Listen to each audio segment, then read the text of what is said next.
Tulipanomania viene progettata ogni anno in maniera diversa e viene ampliata e modificata. Si è cominciato con questo viale, non so se qualcuno di voi se lo ricorda, ma questo viale era un viale boschivo, era un viale verde. Ecco adesso più di un centinaio di aiuole, tutte con tulipani di prima scelta, rigorosamente piantati a mano.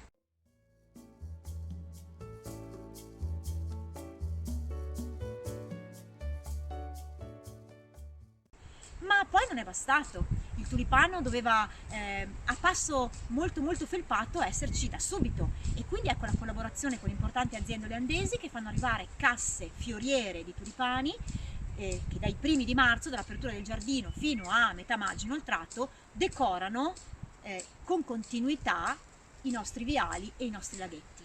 Ma poi altre idee sono arrivate. Le aiuole galleggianti sui laghetti, in particolare sui laghetti dell'eremo, e ai giardini acquatici nella parte alta del giardino. Fluttuano sulla superficie dell'acqua, sentendo proprio il vento e girandosi su loro stesse, ed è una sensazione veramente particolare. Tra l'altro sono i primi scorci di colore quando il giardino apre, perché già a metà marzo, all'apertura del parco, le aiuole sui laghetti sono presenti e sono colorate.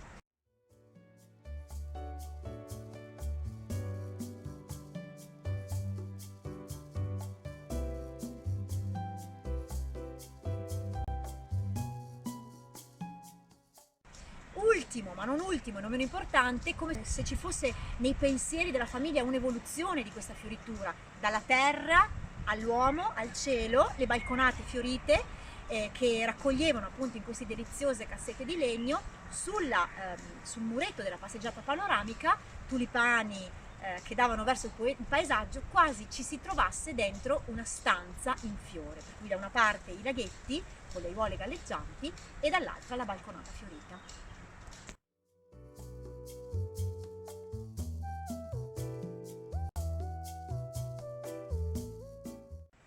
Ma Tulipanomania finisce ad aprile?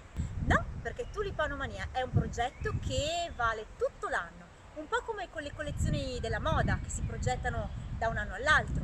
In questo momento è lo studio di quello che c'è in loco, per cui fotografie, reportage delle aiuole nei vari momenti della stagione, dalle primissime fioriture fino alla fine della fioritura.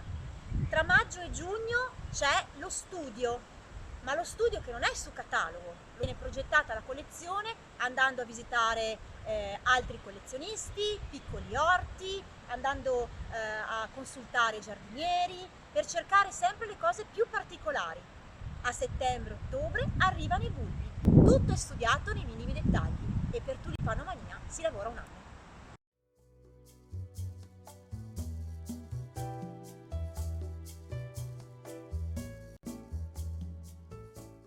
Siamo vicini ad un'aiuola coloratissima del giardino, ma coloratissima perché all'interno della stessa aiuola ci saranno almeno 5, 6, 7 varietà di tulipani.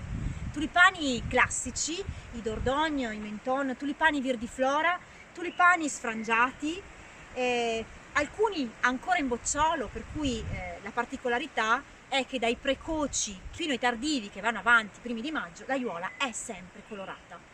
Una delle particolarità è proprio lo studio di questa tipologia di piantumazione che fa sì che con bulbi di differente qualità si arrivi ad una cromia perfetta per tutto il tempo della tulipanomania.